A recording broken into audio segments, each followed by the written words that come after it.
Oh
ராஜாவும் என் தேவனுமாகிய சேனைகளின் கர்த்தாவே, உங்களுடைய வீடர்கள் எங்களில் அடைக்கலம் குடியிருக்கும் வீடு தகையுடன் குடியிருக்கும் தன் மூச்சுகளை வைக்கும் கிடைத்தது.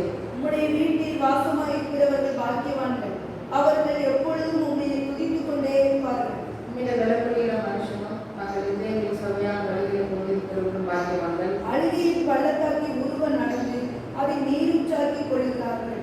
மழையின் குளங்களை நிரப்பும். அவர்கள் பலத்தின்மை பலனது சீயோனிலே தேவ சந்நிதியில் வந்து காணப்படுவார்கள். சேனைகளின் தேவனாகிய கர்த்தாவே, என் விண்ணப்பத்தை தேடும்.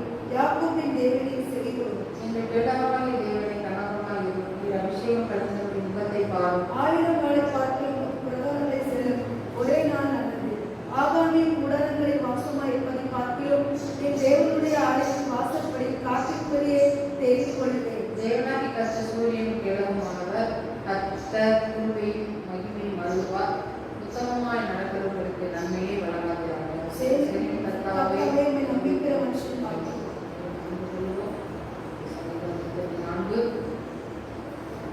கீர்த்தியின் வாத்தியத்தில் வாசிக்க கோராகி புத்தகத்தில் உள்ள ராகத்தில் குறிப்பிடப்பட்ட சங்கீதம். கீர்த்தி என்கிற வாத்தியத்தை வாசிக்க கோராகி புத்தகத்தில் ராகத்தில் குறிப்பிடப்பட்டதான சங்கீதமாக இது காணப்படுகிறது. இந்த சங்கீதத்திலே அங்கே என்ன சொல்லப்பட்டிருக்கிறது என்றால், தேவனுடைய ஆலயத்தின் மீது உள்ள வாஞ்சை, அவருடைய சமூகத்தின் பிரசனத்தின் மகிழ்ச்சி மாத்திரமல்ல, 1000 நாளிலும் அங்கே வாசம் செய்வதை விட என்னுடைய ஆலயத்தை வாசம் செய்வது ஒரு நாள் நல்லது என்று சொல்லி இங்கே சொல்லப்பட்டிருக்கிறது. அவருடைய ஆலயத்தின் மீது உள்ள வாஞ்சையை குறித்து, அதை வாஞ்சையாக இருக்கிறவர்கள் எப்படிப்பட்டவர்கள், பாக்கியம் பெற்றவர்கள் சொல்லி இங்கே இந்த சங்கீதத்திலே சொல்லப்பட்டிருக்கிறது. 1வது சங்கீதத்திலே இப்படியாக தாவிது எழுதினார், சேனையின் கர்த்தாவின் வாசஸ்தலங்கள் சுத்தமானவர்கள் என்று சொல்லி. அப்போ உங்களுடைய வாசஸ்தலங்கள் எவ்வளவு இன்பமானவைகள் என்று சொல்லி தேவனுடைய பிரசனத்தை குறித்து, தேவனுடைய ஆலயத்தின் மேல் உள்ள வாஞ்சை குறித்து இங்கே தாவீது சொல்லியதை குறித்து பார்க்கிறோம். அங்கே தேவனுடைய ஆலயத்தின் மேல் வாஞ்சையாய் தாகத்தோடு அவன் ஆயத்தமாய் காத்திருக்கிறதை குறித்து நாம் பார்க்கிறோம். ஒரு ஏக்கத்தோடு அவன் ஏங்கி நிற்கிறதை குறித்து பார்க்கிறோம். தேவனுடைய பிள்ளைகளை தாவீதுடைய வாஞ்சை, தேவனுடைய ஆலயத்தின் மேல் ஒரு ஏக்கம். இன்றைக்கு நம்மளுடைய வாஞ்சை எப்படியா இருக்கிறது என்பதை நாம் சிந்தித்துக் கொள்வோம். என் ஆத்மா கர்த்தருடைய ஆலய பிரகாரம் வாஞ்சை கவனமாக இருக்கிறது. இங்கேயும் என் மாம்சம் ஜீவனுள்ள தேவனுக்கு கம்பீர சத்தம் வருகிறது என்று சொல்லி இங்கே சொல்கிறார். அப்போ தேவ பிரசனத்தின் மீதான வாஞ்சை குறித்து முதல் 2 வசனம் சொல்லப்பட்டிருக்கிறது. 3-4வது வசனம் ஆலயத்தில் கிடைக்கிற மகிழ்ச்சியை சொல்லப்பட்டிருக்கிறது. ஆலயத்தில் என்ன மகிழ்ச்சி கிடைக்கிறது? இந்த வீட்டில் வாசமாக இருக்கிறவர் பாக்கியவான்கள், எப்பொழுதுமே துதித்துக் கொண்டிருப்பார்கள். அது முன்னாடி சொல்லப்பட்டிருக்கிறது. உடைய வீடங்களிலே அடைக்கலாம் குருவிக்கு வீடும் தகையாவுக்கு குஞ்சுகளை வைத்து கூடும் கிடைத்தது. அப்போ குருவிக்கு கூட தேவனுடைய சமூகத்திலே வீடங்கள் அண்டையிலே என்ன இருக்கிறது? கூடு வைப்பதற்கான இடம் கிடைக்கப்பட்டிருக்கிறது. சமூகத்தில் இருக்கக்கூடிய பாக்கியம் அந்த ராணிகளுக்கு பறவைகளுக்கு கூட இருக்கிறது. ஆனால் உன்னுடைய வீட்டிலே வாசமாய் இருக்கிற தேவனுடைய பிள்ளைகள் எப்படி இருப்பார்கள்? பாக்கியம் உள்ள தனவர்களாக இருப்பார்கள். அவர்கள் எப்பொழுதும் எப்படி இருப்பார்கள்? உண்மை துதித்துக் கொண்டே இருப்பார்கள்.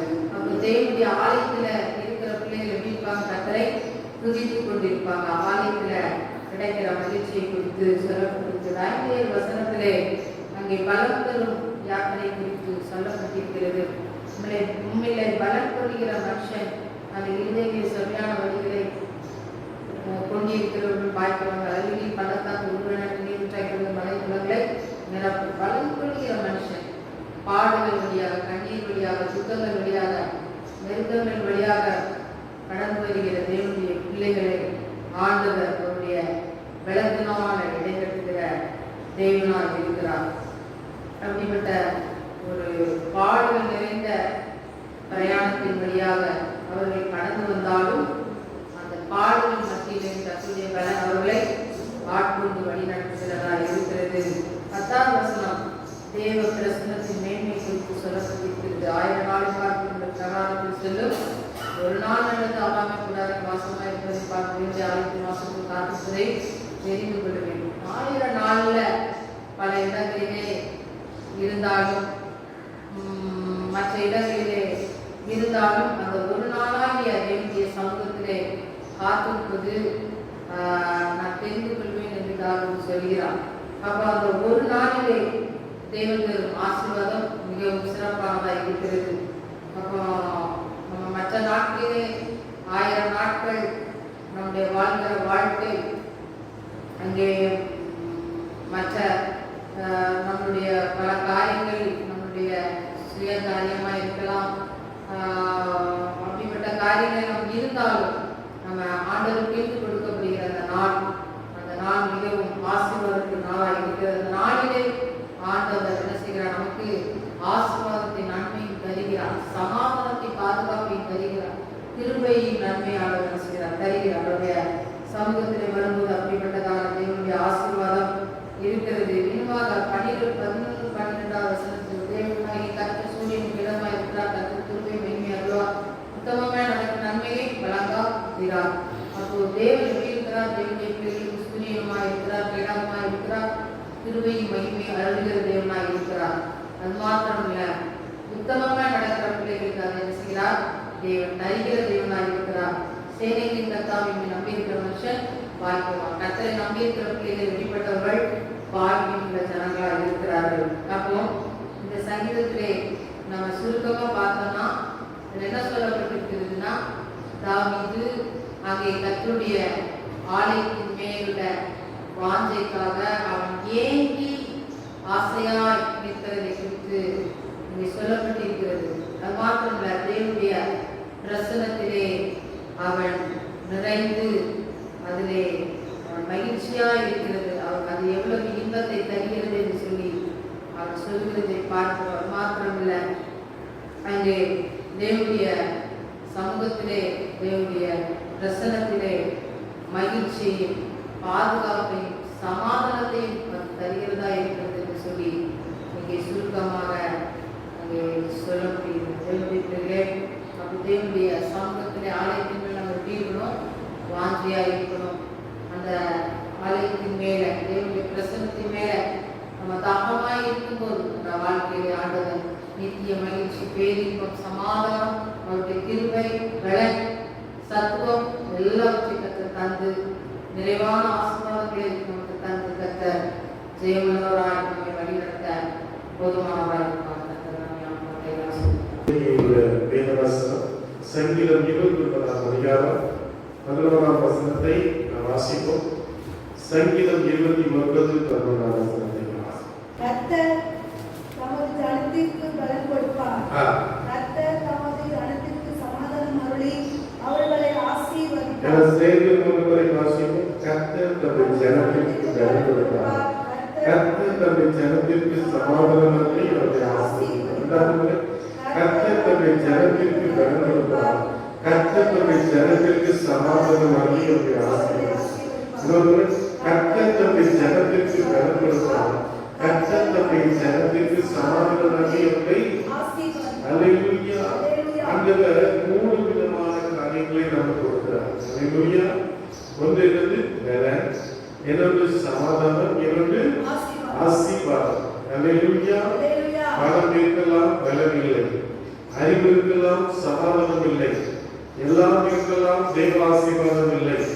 ஆனால் ஆண்டவர் இங்கே சொல்கிறார், இந்த 3ஐயும் நமக்கு கொடுக்கிறார். அதுல கரங்களை கட்டி கர்த்தரை சொல்கிறவர். அதிகாரம் கர்த்தருடைய சத்தத்தை பற்றி சொல்கிறது. கர்த்தருடைய சத்தம் எப்படிப்பட்டதால் அது வல்லமை உள்ளது. கர்த்தருடைய சத்தம் பராக்கிரம் உள்ளது.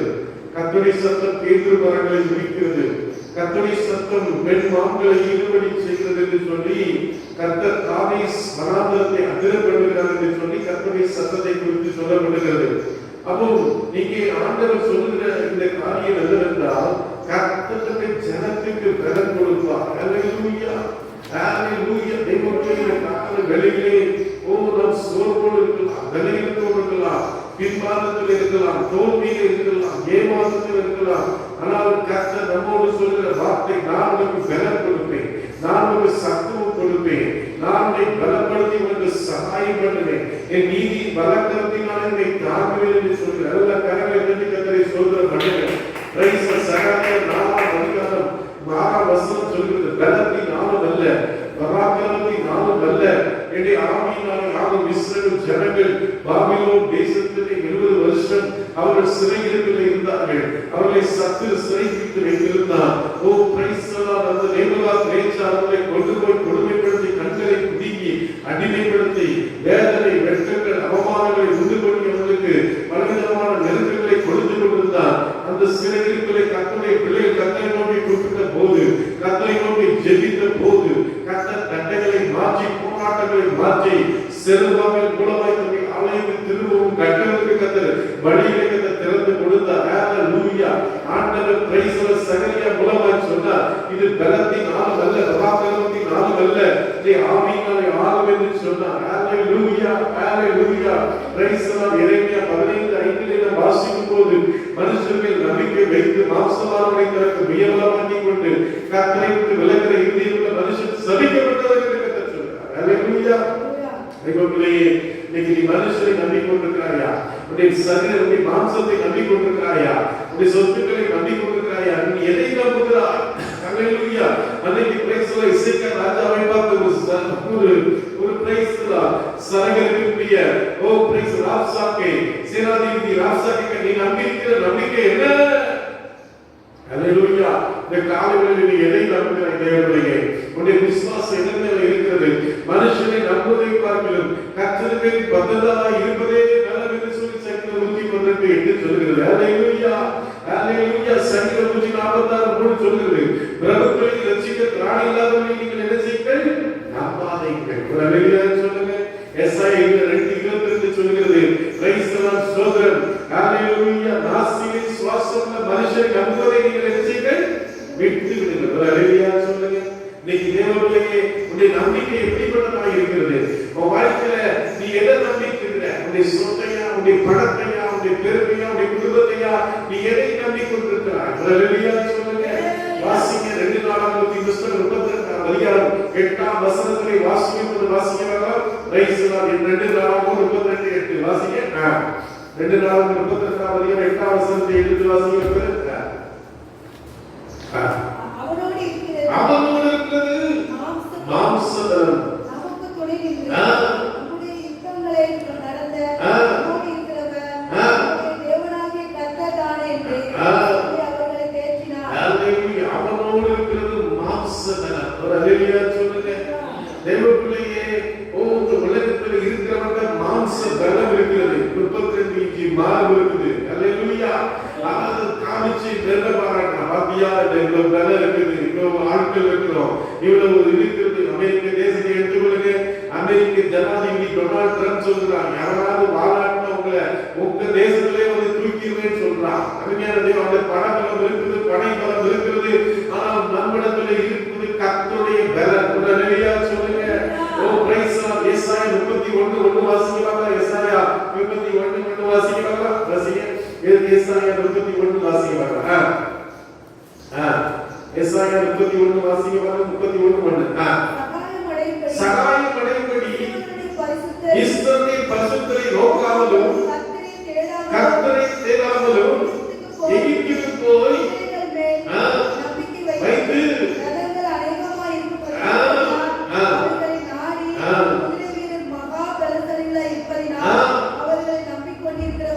ஐயோ. ஹல்லேலூயா சொல்லுங்க. சகாயம் அடையும்படி இஸ்ரவேலை பரிசுத்தரை நோக்காமலும் கர்த்தரை தேடாமலும் எகிப்துக்கு போய் குதிரைகள் மேல் நம்பிக்கை வைத்து ரதங்கள் அநேகமாக இருப்பதினால் அவைகளை நாடி குதிரை வீரர் மகா பலசாலிகள் என்று அவர்களை நம்பிக்கொண்டிருக்கிறவர்களுக்கு ஐயோ. ஹல்லேலூயா சொல்லுங்க. அருமையான தெய்வங்களே, சங்கீதம் 20ஆம் அதிகாரம் 7ஆம் வசனம் சொல்லுது, சில ரதங்களை குறித்தும் சில குதிரை குறித்தும் அவர்கள் மேன்மை நாங்களோ உங்கள் தேவனாகிய கர்த்தரை குறித்தே மேன்மை பாராட்டுகிறோம். ஹல்லேலூயா. என்னிடத்துல கார் இருக்குது, என்னிடத்துல வீடு இருக்குது, என்னிடத்துல சொத்து இருக்குது, இத்தனை எத்துக்களை வாங்கி அனுப்பிச்ச மதிக்கிறேன். இன்னைக்கு ராத்திரி உடைய ஒரு ஜீவன் உன்னை எடுத்துக் கொள்ளப்பட்டால் நீ சேர்த்து வைத்ததை எதனால் ஆகும்? ஹல்லேலூயா சொல்லுங்க. மனித பலம் என்பது எப்படிப்பட்ட தற்காலிகமானது, அது குறைபாடு உள்ளது, அது தோல்வியிடும். ஆனால் தேவ பலம் நிரந்தரமாய் உள்ளது. ஹல்லேலூயா சொல்லுங்க. தேவ பலம் வல்லமை உள்ளது. தேவ பலம் நமக்கு வெற்றி தருவதாய் இருக்கிறது. எல்லா கரங்களை தட்டி கர்த்தரை ஸ்தோத்திரம் பண்ணுங்க.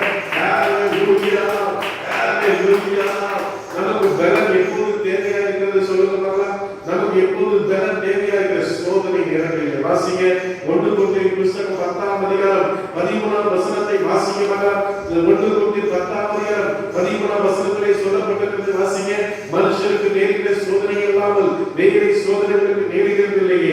தேவன் உண்மை உள்ளவராய் இருக்கிறார். உங்கள் திராணிக்கு மேலாக நீங்கள் சோதிக்கப்படுவதற்கு இடமில்லாமல் சோதனையை தாங்கிக் கொள்ளத்தக்கதாக சோதனைகளுக்கு தப்பிக் கொள்ளக்கூடிய போக்கை உண்டாக்குகிறார். ஹல்லேலூயா சொல்லுங்க. நம்முடைய வாழ்க்கையில் நிறைய சோதனைகள், நிறைய பிரச்சனைகள், நிறைய போராட்டங்கள், நிறைய நெருக்கங்கள் இந்த உலகத்துல வாழவா எங்கேயாவது ஓடிடவா இப்படிப்பட்ட பழக்கமான சூழ்நிலைக்குள்ளாக நாம் இருந்து கொண்டிருக்கிறோம். ஒவ்வொரு நாளும் ஒவ்வொரு சவால்களை கர்த்தர் வைத்திருக்கிறார். ஒவ்வொரு நாளும் ஒவ்வொரு பிரச்சனை நமக்கு இருக்கிறது. ஒவ்வொரு நாளும் ஒவ்வொரு பாடல் நமக்கு இருக்கிறது. ஆனால் கர்த்தர் சொல்கிறார், உனக்கு இருக்கிற சோதனை, உனக்கு இருக்கிற பிரச்சனை, ஓ தேவனை தப்பிக் கொள்ளக்கூடிய போக்கை உனக்கு உண்டு பண்ணுகிறார். ஹல்லேலூயா, ஹல்லேலூயா. லூக்கா 22ஆம் அதிகாரம் 46ஆம் வசனத்திலே இயேசு கிறிஸ்து கெத்செமனே தோட்டத்திலே உட்கார்ந்து அவர் போராடி ஜெபித்துக் கொண்டிருந்தார். சீஷர்கள் தூங்கிக் கொண்டிருந்தார்கள். ஆண்டவர் அவரை பார்த்து சொன்ன காரியம் என்ன? ஓ நீங்கள் சோதனைக்கு உட்படாதபடிக்கு விழித்திருந்து ஜெபியுங்கள். ஹல்லேலூயா சொல்லுங்க. தேவனுடைய வாழ்க்கையில் நீ சோதனையை மேற்கொள்ள வேண்டும் என்றால் நீ விழித்திருந்து ஜெபிக்கணும். ராத்திரியில ஜெபிக்கணும், காலையில ஜெபிக்கணும், மத்தியானம் ஜெபிக்கணும். எப்போதும் வாழ்க்கை ஜெபமா இருக்கணும். ஹல்லேலூயா சொல்லுங்க. ஜெபிக்கிற வாழ்க்கை எப்படி இருக்கு சொல்லுங்க? ஜெயமா. ஹல்லேலூயா சொல்லுங்க. ஏன் நம்ம வாழ்க்கையில தோல்வி வருது? ஏன் வாழ்க்கையில ஏமாற்றம் வருது? ஏன் நம்ம வாழ்க்கையில பிரச்சனைகள் பாடல் அதிகமாகுது? நாம் ஜெபிக்கிறது இல்ல. ஆண்டவர் சொன்னார் ஜெபிங்கள், தேவ சமூகத்தில் காத்திருங்கள். ஹல்லேலூயா. முதல்ல நமக்கு சோதனையில பலன் தேவையா இருக்கிறது. இரண்டாவது பாடுகளிலே பலன் தேவையா இருக்கிறது. 2 கொரிந்தியர் புத்தகம் 12ஆம் அதிகாரம் 9ஆம் வசனத்திலே ஆண்டவர் பவுலை பார்த்து சொன்னார், அதற்கு அவரின் கிருபை உனக்கு போதும், உன் பலவீனத்திலே என் பலன் பூரணம். எல்லா காரியங்களை கட்டி கர்த்தரை ஸ்தோத்திரம் பண்ணுங்க. ஓ வாழ்க்கையில பாடுகள், கஷ்டங்கள், நெருக்கங்கள் வரும்போது ஆண்டவர் சொல்கிறார், என் கிருபையை வைத்து நான் உன்னை பாதுகாப்பேன். என் கிருபை மூலமாய் நான் உன்னை தப்புவிப்பேன். என் கிருபை மூலமாய் ஓ உன்னை வாழ்க்கையிலே ஒரு புது வழிகளை திறந்த எல்லா கரங்களை தட்டி கரங்களை தட்டி கரங்களை தட்டி ஒரு ஆலா சக்கரா தீரா பவுல் புரிகிற ஒரு அப்போஸ்தலர். பவுல் சொல்கிறார், நான் பிரதான அப்போஸ்தலர் யாரை காட்டிலும் குறைந்தவன் அல்ல. ஓ 13 நிருபங்களை எழுதினவர், பல தேசங்களிலே சென்று ஆண்டவருடைய ஊழியத்தை செய்கிறவர் சொல்கிறார், ஆண்டவரே உம்முடைய கிருபை இல்லாவிட்டால் இந்த உலகத்திலே நான் வாழ முடியாது. உம்முடைய கிருபை இல்லாவிட்டால் என்னால் ஒன்றும் செய்ய முடியாது. உம்முடைய கிருபை எனக்கு போதும் என்று சொல்கிறார். ஹல்லேலூயா சொல்லுங்க. ஹல்லேலூயா. 2 கொரிந்தியர் 12:10 சொல்கிறார், அந்தபடி நான் பலவீனனாய் இருக்கும்போது இருக்கிறேன், பலவீனனாய் இருக்கிறேன். ஆகையால் கிறிஸ்துவின் நிமித்தம் எனக்கு பலவீனங்கள், வித்தைகள், நெருக்கங்கள், துன்பங்கள், இடுக்கங்களை நான் என்ன செய்கிறேன்? பிரியப்படுகிறேன். தேவர்களே, இன்னைக்கு நம்ம என்ன பிரியப்படுகிறோம்? போராட்டம் வேண்டாம், பிரச்சனை வேண்டாம், பாடுகள் வேண்டாம். எப்போதும் நம்ம சமாதானமா இருக்கணும், எப்போதும் அமைதியா இருக்கணும். நான் பவுல் சொல்ற காரியம் சொல்றா, ஓ கிறிஸ்துவின் நிமித்தம் எனக்கு ஒரு பலவீனங்கள், எனக்கு ஒரு விந்தைகள், எனக்கு ஒரு நெருக்கங்கள், எனக்கு ஒரு துன்பங்கள், எனக்கு ஒரு இடுக்கங்களை நான் எப்படி இருக்கிறேன்? பிரியப்படுகிறேன். தேவர்களே, இன்னைக்கு உனக்கு எது பிரியமா இருக்குது? நல்ல ஒரு அமைதியான வாழ்க்கை பிரியமா இருக்குதா? ஒரு சமாதானமான வாழ்க்கை பிரியமா இருக்குதா? இல்லை கிறிஸ்துவின் நிமித்தமாக உனக்கு இருக்கிற பாடுகள், உனக்கு இருக்கிற நெருக்கங்கள், உனக்கு இருக்கிற பிரச்சனைகள் உனக்கு பிரியமா இருக்கிறது. ஹல்லேலூயா, ஹல்லேலூயா. ஆண்டவர் சொன்னார், என்னை பலப்படுத்துகிற கிறிஸ்துவினாலே 4:13 சொல்கிறார், என்னை பலப்படுத்துகிற ஒரு கிறிஸ்து. இயேசு கிறிஸ்து கெத்செமனே தோட்டத்திலே அவர் ஜெபித்துக் கொண்டிருக்கும் போது வேர்வை ரத்தமாய் விழும்படியாய் அவர் ஜெபித்துக் கொண்டிருந்த தேவ தூதர்கள் வந்து அவரை பலப்படுத்தினார்கள். தேவ தூதர்கள் வந்து அவரை உற்சாகப்படுத்தினார்கள். தேவ தூதர்கள் வந்து அவர்களை என்ன செய்தார்கள்? ஓ இந்த காலை வேளையிலே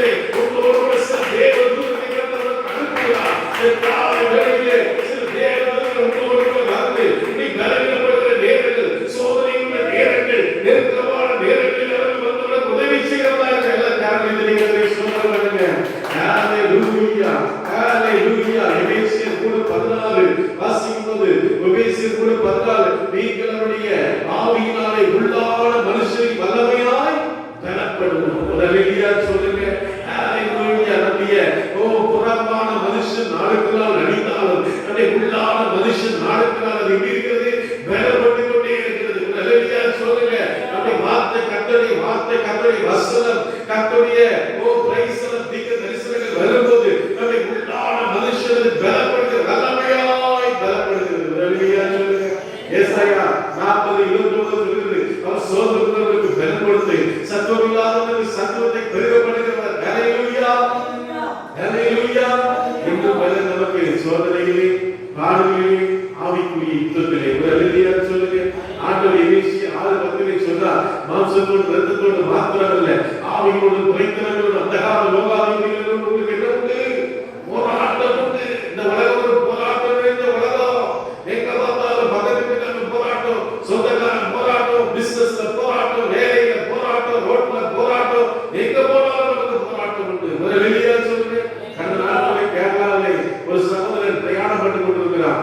அவன் பிரயாணம் பண்ணி கொண்டிருந்தவன் ஒருத்தி என்ன பண்ணா, செல்ஃபி எடுத்து தடுக்கான்னு சொல்லி கடைசியில் தற்கொலை பண்ணி செத்து அவன் ஜெயிலுக்கு போயிட்டான். பாத்தீங்களா, அவன் எப்படிலாம் போராட்டம் வந்து சும்மா இருந்தா கூட நம்மள தெரிஞ்சுறாங்க. அவன் யோசித்து எப்படி அன்னைக்கு கெட்ட சொன்னாங்களோ அதே போல இன்னைக்கு நம்மை குறித்து பலவிதமான வார்த்தைகள், நம்ம செய்யாததை செஞ்சோம், பண்ணாத பண்ணணும்னு சொல்லி நம்மள நினைச்சாங்க. பொய்யாத நான் தேசத்துல இருந்த போது அங்க என்னாச்சு, ஒரு சகோதரன் கூட இருந்தான். அவன் என்ன பண்ணா, அப்போ இன்னைக்கு பார்ப்பதற்கு சில நண்பர்கள் வந்திருந்தாங்க. வந்தவன் என்ன பண்ணா, வாட்சை தூக்கிட்டு போயிட்டான். அவனுக்கு ரொம்ப கோபம். நான் தான் வாட்சி எடுத்துட்டேன்னு சொல்லி ரொம்ப கோபப்பட்டான். நான் அடுத்த நாள் சபைக்கு போனேன். அன்றைக்கு அவன் வேதனையோடு ஜெபம் பண்ணேன். காணிக்கு போய் வாட்சை கடத்தி போனேன். அண்டவரே, எப்ப என் வாட்சியை கொடுக்குறேன், அண்டவரே அந்த மனுஷனுடைய வாட்சி கிடைச்சிடும் அப்படின்னு சொல்லி ஜெபம் பண்ணேன். திடீர்னு அந்த நேரத்துல வந்து என் கேட்ட வந்தான். எதிர்பார்க்கவே இல்லை. திடீர்னு தண்ணீர் கிடைப்பாங்க அப்படின்னு வந்தான். அந்த கையில வாட்சி கிடைக்கிறான். இது முகா வாட்சி கிடையாது, இது என் ஃப்ரெண்டு வாட்சி. ஒரு பையன் உன் ஃப்ரெண்டு திருடி கொடுத்துருக்கா அப்படின்னு உடனே அவன் கடத்தி கொடுத்தாங்க. அல்லேலூயா சொல்லுங்க. அன்னையில வாட்சியை கெட்டது. அல்லேலூயா, அல்லேலூயா. கல்யாண டைம்ல மனைவி ஒரு வாட்சி வாங்கி கொடுத்தாங்க. அந்த வாட்சி அது கல்யாண தனிக்கு கட்டியிருந்தேன். அப்புறம் கேட்பாங்க, அந்த வாட்சியே கெட்டது இல்லையே, அவங்களுக்கு வாட்சி கெட்டது ரொம்ப பிடிக்க வேண்டாமா, நான் வாட்சியை கெட்டது இல்லை. அப்போ பாருங்க, தெய்வங்களே, நம்முடைய வாழ்க்கையிலே நமக்கு பல நிலைகளிலே, நம்முடைய சோதனைகளிலே, நம்முடைய பலவீனத்திலே, நமக்கு வருகிற நெருக்கங்களிலே ஆண்டவருடைய பலம் தேவையாக இருக்கிறது. அல்லேலூயா சொல்லுங்க. ஏசாயா 35:3 2:15 வசனங்களை வாசிக்கலாம். ஏசாயா 35:3 வாசிங்க. 2:15 வாசிக்கலாம்.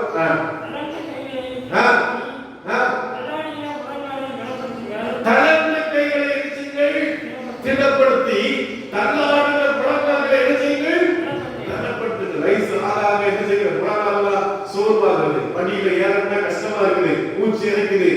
ஆண்டவர் தளர்ந்த கைகளை திடப்படுத்தி தள்ளாடுகிற முழங்கால்களை என்ன செய்யுங்கள், பலப்படுத்துங்கள். அல்லேலூயா சொல்லுங்க. 2:15 வாசிக்கும்போது வாசிக்கலாம். நீங்களோ உங்கள் கைகளை நெகிழ விடாமல் திடன் கொள்ளுங்கள். உங்கள் கிரியைகளுக்கு பலன் உண்டு. உங்கள் கிரியைகளுக்கு பலன் உண்டு. அல்லேலூயா சொல்லுங்க.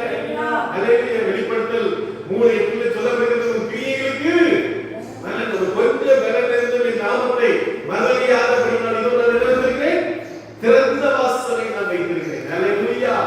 அன்பான தெய்வ பிள்ளைகளே, இன்னைக்கு நீ செய்கிற கிரியைகள் ஒரு சமயத்திலே அவன் மிகுந்த தான தர்மங்களை செய்து அவன் ஜெபித்துக் கொண்டிருக்கும் போது தூதன் வந்து சொன்னான். ஒரு அல்லேலூயா சொல்லுங்க. தூதன் என்ன பண்ணான், கொர்நேலியே, உன் ஜெபங்களும் உன் தான தர்மங்களும் தேவனுடைய சமூகத்திலே வெளிப்படுத்தப்பட்டது. ஒரு அல்லேலூயா சொல்லுங்க.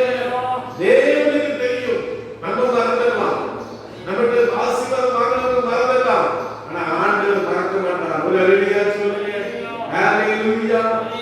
1 சாமுவேல் 17:45 வாசிக்கும்போது வாசிக்கலாம். 2 சாமுவேல் 17:45 வசனம் வாசிங்க. 1 சாமுவேல் 17:45 வாசிக்கலாம். 1 சாமுவேல் 17:45 வாசிங்க.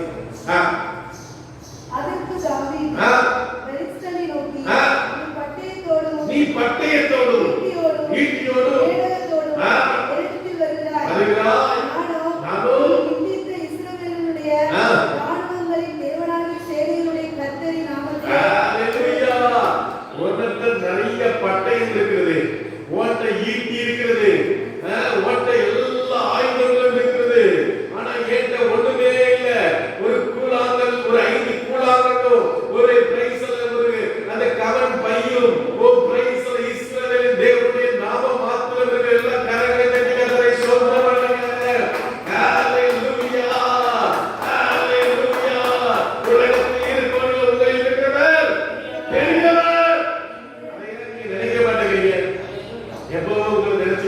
நான் ஒண்ணு இல்லாதவன், நான் ஏழை, நான் பிச்சைக்காரன் அப்படிதான் நினைக்கிறீங்க. இல்ல, என் ஆண்டவர் இருக்கிறார். வானத்தை பூமி படைத்த கர்த்தர் இருக்கிறார்.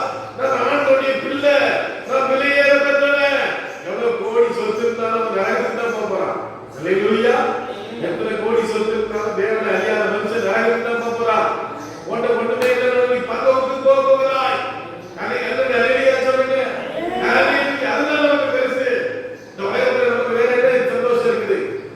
ஏசப்பா அன்னைக்கு தாவீது ரைஸ்ல தற்செயலா போறான். அவன் வேலைக்கு போல, அவனை ஆடு மேய்க்கிறத வாய்க்கு அடிக்கிறாங்க. அவன் ஆடு மேய்க்கும்படியா இருந்தபோது திடீர்னு என்னாச்சு? பெலிஸ்தீனை கோலியாத் 40 நாள் இஸ்ரவேலை பயன்படுத்துகிறான். சவுல் பெலிஸ்தீனை வெட்டி வீழ்த்துறவன், சண்டை போடுறான். ஆனா கோலியாத்தை கண்டோட பயந்துட்டான்.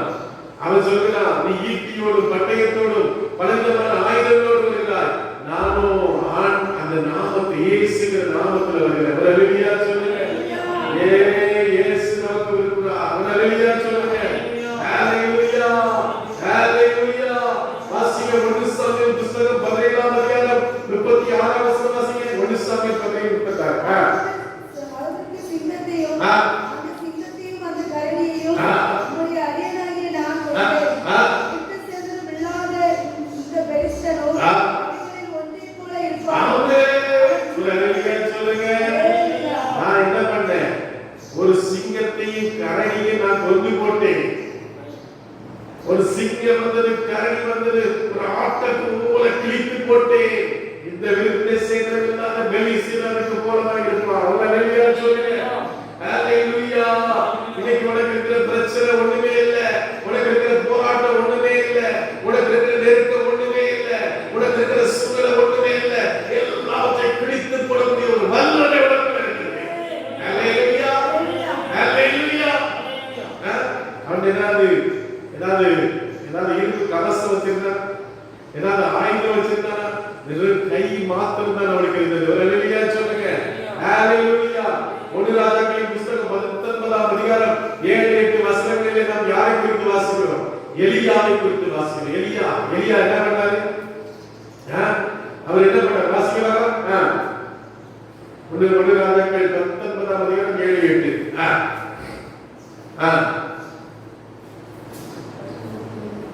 கர்த்தருடைய தூதன் இரண்டாம் தரம் வந்து அவனை தட்டி எழுப்பி எழுப்பி போதனம் பண்ணும், பண்ண வேண்டிய பிரயாணம் வெகு தூரம் என்றார். அல்லேலூயா. அல்லேலூயா. எலியா அன்னைக்கு ஒரு இயேசுவுக்கு பயந்தான். அக்கினியெல்லாம் இறங்குறவன். சாரிபாத் வீட்டுல கொஞ்சம் மாவு கொஞ்சம் எண்ணெய் இருந்தபோது பஞ்சகாலம் மட்டும் சாப்பாடு கொடுத்தவன். பிள்ளை செத்து வச்சு உயிரோடு எழுப்பினவன். இயேசுன்னு சொன்ன அவனை கொண்டு வேண்டாம். ஒரு வார்த்தை நம்ம என்ன செய்யுது?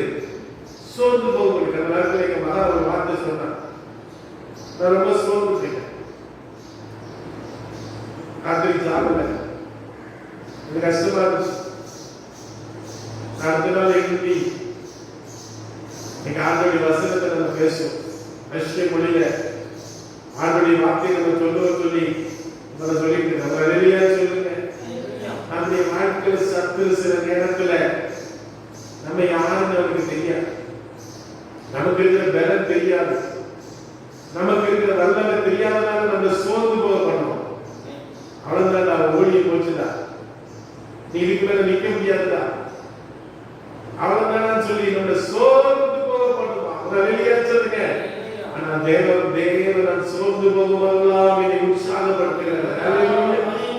நான் சோர்ந்து போய் படுத்துக் கொண்டு போகலாம், எலியாவே நீ போக வேண்டிய தூரம் வெகு தூரம் என்று சொல்லி என்னை தட்டி கொடுத்து போகிறவர். அல்லேலூயா. காலையில கூட பாஸ்டர் சொன்னாங்க, நான் இனிமேல் பாட மாட்டேன், நான் இனிமேல் நீங்க தான் செய்யணும் அப்படின்னா. ஆனா பாருங்க, வந்தவங்க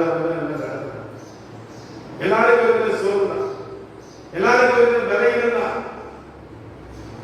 அன்பின் தேவர்களே, அன்னைக்கு எலியா பெரிய தீர்க்கதரிசியா இருந்தாலும் அவனுக்குள்ளே அப்படிப்பட்ட ஒரு சோர்வு வந்தது, அவனுக்குள்ளே அப்படிப்பட்ட ஒரு பலவீனம் வந்தது. அவன் சொன்னான், இனிமேல் ஊழியம் செய்ய மாட்டேன், நான் செத்து போகிறேன். யோனாவுடைய வாழ்க்கையிலே ஆண்டவர் சொன்னார், இனிமேல் நீ பிரசங்கம் பண்ணு,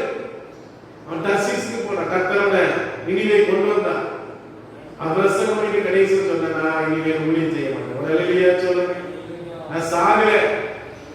ஆம்பளை செடி கூட என்ன வைக்கல. ஆம்பளை செடி நிழலியாக உட்கார்ந்து அதை வெட்டுகிறேன் என்றார். சீசர்கள் இயேசு கிறிஸ்து உயிர் தந்த உடனே பேதுரு சொன்னார், வாங்க மீன் பிடிக்க போவோம். இயேசுவை நம்பி இவ்வளவு நாளும் சாப்பாடு கிடைச்சது, எல்லாம் கிடைச்சது. இனி நமக்கு என்ன கிடைக்கும்? வாங்க மீன் பிடிக்கலாம். இயேசு அவளை பார்த்து புசிப்பதற்கு யோவான் 21 போய் என்ன சொன்னார்? பிள்ளைகளை புசிப்பதற்கு ஏதாவது இருக்கிறதா? அல்லேலூயா சொல்லுங்க. ஒண்ணும் இல்லை ஆண்டவரே. ஆண்டவர் என்ன பண்ணார்? அப்பவும் ஆண்டவர் அவங்களுக்கு அற்புதம் செய்யலாம். 156 பெரிய மீன்களை கொடுக்கிறார். அல்லேலூயா சொல்லுங்க. அவங்களுக்கு கரையில பிள்ளைக்கு பசியா இருப்பாங்கன்னு சொல்லி அரசியல மீன்களை பிடிச்சி அவங்களுக்கு என்ன செய்யலாம்? சாப்பாடு கொடுக்கிறார். அல்லேலூயா சொல்லுங்க. அப்ப அருமையான தெய்வ பிள்ளையே, எல்லாரும் சோறு வரும், எல்லாருக்கும் கிடைக்கும், சிரிச்சு உங்களுக்கு கிடையாதுன்னு அதை எப்படி இருக்கிறீர்கள்? தேசிய பிள்ளைகளா இருக்கு. அல்லேலூயா சொல்லுங்க. பாடுகள் வருகிறது நல்லதுதான், கஷ்டம் வருகிறது நல்லதுதான், சோதனை வருகிறது நல்லதுதான். ஆனா அதுல கர்த்தர் நமக்கு ஜெயத்தை கொடுக்கிறதா இருக்கிறார். அல்லேலூயா. ஓ மோசே 40 நாள் புசியாமல் குடியாமல் இருந்தான். இயேசு கிறிஸ்து 40 நாள் புசியாமல் குடியாமல் இருந்தான். அவர்களுக்கு சோறு வந்தது. 10 நாட்கள் ராஜாவுடைய போஜனத்தை சாப்பிடாத சாத்ராக், மேஷாக், ஆபேத்நேகோ, தானியேலுடைய முகம் மற்ற வாலிபருடைய முகத்தை பார்க்க எப்படி இருந்துச்சு? பிரகாசமா இருந்துச்சு. அல்லேலூயா சொல்லுங்க. ஹalleluya, ஹalleluya. என்னை பலப்படுத்துகிற கிறிஸ்து, பிலிப்பியர் 4:13 என்னை பலப்படுத்துகிற கிறிஸ்துவினாலே எல்லாவற்றையும் செய்ய.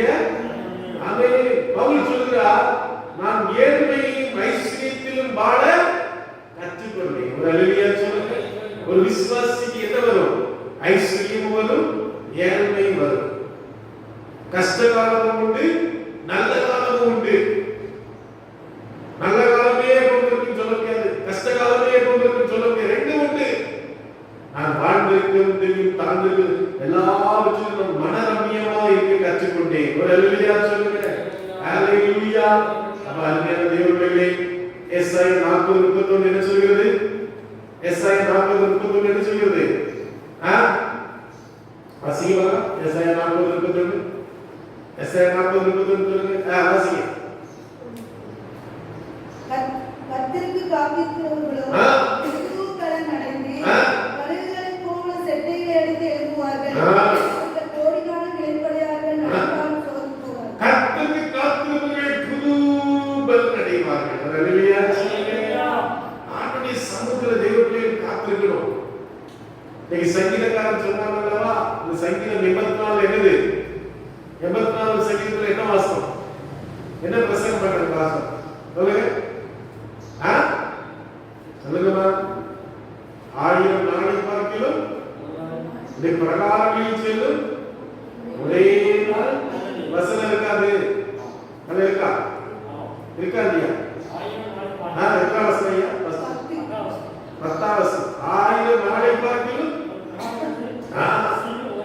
ஆண்டுடைய ஆலயத்திலிருந்து ஒரு நாள் ஃபுல்லா காத்திருக்கணும். வந்துட்டு வந்துட்டு ஓடக்கூடாது. ஒரு மணி நேரம் 2 மணி நேரம் ஓட கட்டி ஃபுல்லா நான் ஆண்டுடைய சமூகத்துல காத்திருப்பேன். இல்ல ராத்திரி காத்திருப்பேன். ராத்திரி முழுதும் காத்திருப்பேன், பகல் முழுதும் காத்திருப்பேன். அப்படி ஒரு நாள் நம்ம இருக்கணும். சர்ச்சில் பாத்தீங்கன்னா விசுவாசிகள் அவங்க ராத்திரியெல்லாம் காத்திருக்கிறாங்க. ஒரு சகோதரி, அவங்களுக்கு பக்கத்துல ஒரு ஊரு, அப்படியே மகனுக்கு சில போராட்டம். அக்கா வந்து ராத்திரி எங்க சர்ச்சில் தான் தங்குவாங்க, சர்ச்சில் தான் ஜோமிட்டு இருப்பாங்க. புது விசுவாசி தான், ரொம்ப அவங்களுக்கு பெரிய ஜோமெல்லாம் தெரியாது. ஆனா கூட உட்கார்ந்து ராத்திரிலாம் ஜோமிட்டு இருப்பாங்க. காலையில 4 மணிக்கு எங்க ஜபம் கரெக்டா எழுப்பி எல்லாரும் நினைச்சாங்க ஜபத்துக்கு வருவாங்க. அங்கே தேவர்களே, நம்ம அப்படி ஒரு விசுவாசம் நமக்கு வேணும், ஒரு வைராக்கியம் வேணும். ஆண்டவருடைய ஆலயம் பாலாய் கிடைக்குதே, அத்தமக்கலையே நான் வந்து காத்திருந்து ஜெபம் பண்ணுவேன். காத்திருந்து ஜெபம் ஒரு ஜெபம் ஒன்று உண்டான சனிக்கிழமை இருக்கும். இப்ப அதெல்லாம் கிடையாது. அல்லேலூயா. இன்னைக்கு எல்லாம் காத்திருந்து ஜெபத்துல எழுந்துவாங்க. ஞாயிற்றுக்கிழமை ஜெபத்துக்காக ஜெபம் பண்ணுவாங்க. இப்போ ஒரு ஜெபமும் கிடையாது. அப்படியே நம்ம என்ன செய்யறோம்? குளிச்சு பல்லு கூட விளக்காம தச்சு போடுவோம்.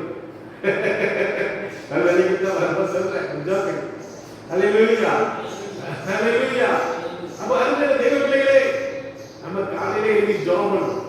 காலையிலே 5 மணிக்கு எழுந்தேன். வெளிச்சமா இருந்துச்சு. 5 மணிக்கு எழுந்தி அவருடைய சமூகத்துல காத்திருந்தேன்.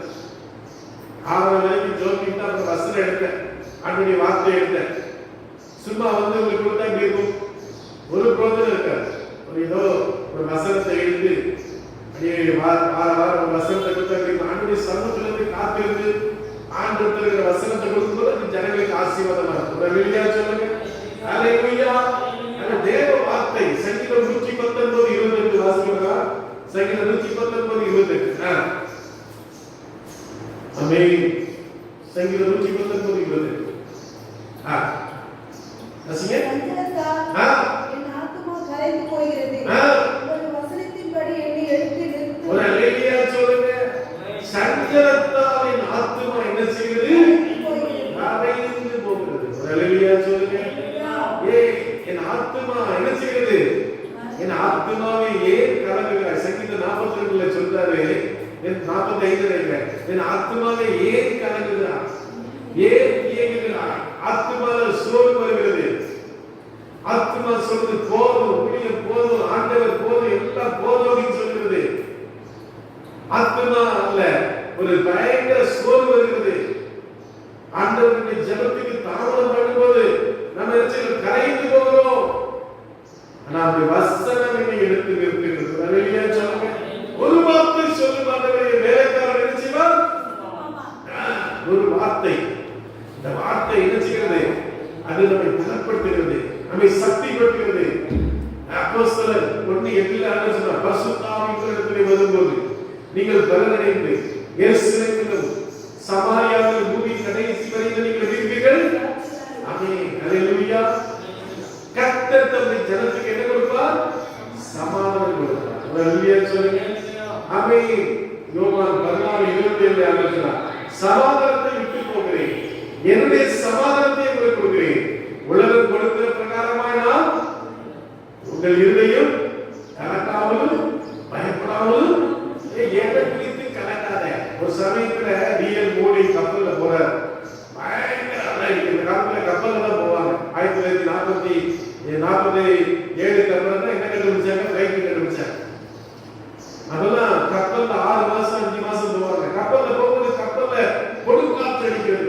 எல்லாரும் கத்துற கதறான். ரியல் மோடி அப்படியே உட்கார்ந்துருக்கிறார், தைரியமா இருக்கிறார். அப்போ எல்லாரும் கேட்டாங்க, அதெல்லாம் புரிஞ்சவன, ஐயா நாங்களும் கதறணும் கத்தணும், நீங்க அப்படியே கல்வி மாதிரி நீங்க எப்படி எப்பா எப்பா ஒருவேளை கப்பல் கலங்கி போச்சுன்னா என் மகா அங்க ஒட்டி இருக்கிற அவளை பார்ப்பேன், இல்லைன்னா இன்னொரு மகா பரலோகத்தில் இருக்கிற அவளை போயிட்டு வாங்க. ரெடியா சொல்லுங்க. எதுக்கு ரெடியா இருக்கணும்? என்ன ஆகிற போது? தலைக்கு மேல வெள்ளம் வந்தா ஜான் போட என்ன, முழம் போட என்ன? அருமையான தேவ பிள்ளைகளே, நம்முடைய வாழ்க்கையிலே நம்முடைய இருதயம் கலங்கக்கூடாது. ஹல்லேலூயா. பிலிப்பியர் 4:7 எல்லா புத்திக்கும் மேலான தேவ சமாதானம் உங்கள் இருதயங்களையும் சிந்தைகளையும் என்ன செய்யுமா? கிறிஸ்து இயேசுக்குள்ளாக காத்துக்கொள்ளும் தேவ சமாதானம். யோவான் 14:33 என்னிடத்தில் சமாதானம் இருக்கும் பொழுது உங்களுக்கு இதை சொல்கிறேன், உலகத்தில் உங்களுக்கு உபத்திரம் உண்டு, ஆனாலும் திடன் கொள்ளுங்கள், நான் உலகத்தை. நீங்க வட இந்தியாவில் 15 மாநிலங்களில் மதமாற்ற தடை சட்டம் இருக்கு. ஊழியக்காரர்கள் எல்லாம் ஜெயில போட்டாங்க. ஊழியக்காரர்கள் எல்லாம் 1 கோடி அவதாரம் ஜாமீன் கூட எடுக்க முடியாது. ஆனால் அவங்க தேவனுக்காக ஊழியம் செய்யறாங்க. ஒரு ஹல்லேலூயா சொல்லுங்க. தேவ சமாதானம் உங்கள் இருதயங்களில் ஆளப்படுகிறது. இதுக்கென்றே நீங்கள் அழைக்கப்பட்டிருக்கிறீர்கள். ஹல்லேலூயா சொல்லுங்க. உலகம் தருகிறது போல தரவில்லை. சங்கீதம் ஏசாயா 48:22 என்ன சொல்கிறது? ஏசாயா 48:22 சொல்கிறது, துன்மார்க்கருக்கு என்னல்ல சமாதானம் இல்லை. ஹல்லேலூயா. துன்மார்க்கருக்கு சமாதானம் இல்லை. எத்தனை கோடி சமாச்சாரம் சமாதானம் இல்லை. ஆசீர்வாத வசனம் ஏசாயா கர்த்தர் சொல்லுகிறார். ஹல்லேலூயா சொல்லுங்க. அருமையான தேவனே, துன்மார்க்கருக்கு சமாதானம் இருக்காது. ஹல்லேலூயா. ஹல்லேலூயா. லூக்கா 19:42 சொன்னா, எருசலேமே உனக்கு கிடைத்த இந்த நாட்களிலாவது ஒரு சமாதானத்தை ஏற்றவைகளை கேட்டால் எப்படி இருக்கும்? நலமாய் இருக்கும். சமாதானம் ஏன் கிடைக்கிறது? பாவ எசாயா 59:22 சொல்கிறது, அக்கிரமங்களை தேவனுக்கு உங்களுக்கு நடமாய் இருக்கிறது, தடுப்பு சுவராய் இருக்கிறது. பயம் சங்கீதம் 55:5 சொல்கிறது. வாசிக்கிறோம். சங்கீதம் 55:5.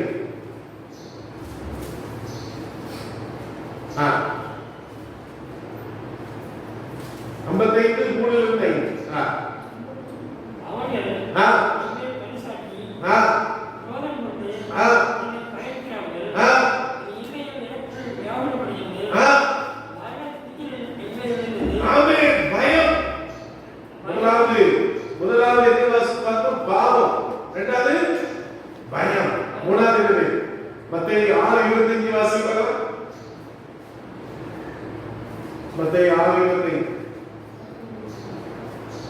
ஆகையால் எண்ணத்தை உண்போம், எண்ணத்தை குடிப்போம் என்று உங்கள் ஜீவனுக்காகவோ, எண்ணத்தை உடுப்போம் என்று உங்கள் சரீரத்துக்காகவோ கவலைப்படக்கூடாது.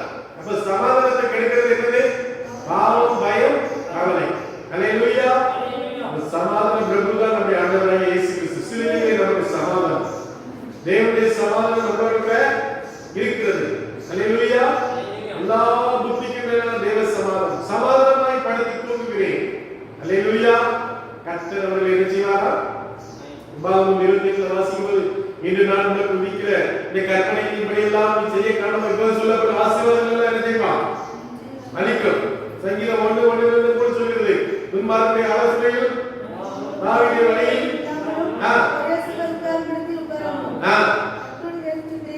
ஆசீர்வாதம் என்பது எப்படி? பொருள் மட்டுமல்ல, ஆரோக்கியம், சந்ததி, ஆன்மீக வளர்ச்சி, இதெல்லாம் என்னது?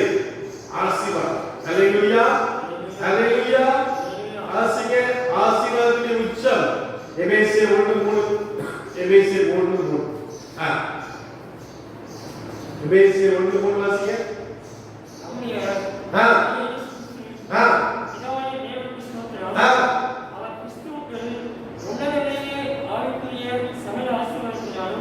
ஆவிக்குரிய எல்லா ஆசீர்வாதத்தினாலும் நம்ம என்ன செய்யலாம்? ஆமென். அல்லேலூயா சொல்லுங்க. அப்ப நீங்க பலவீனமா இருக்கீங்களா? ஆண்டவர் பலன்கிறார். கலங்கி இருக்கீங்களா? சமாதானம் கொடுக்கிறார். வெறுமையா இருக்கீங்களா? கர்த்தர் உங்களை ஆசீர்வதிக்கிறார். எல்லா கண்களையும் மூடி நாம் ஜெபம்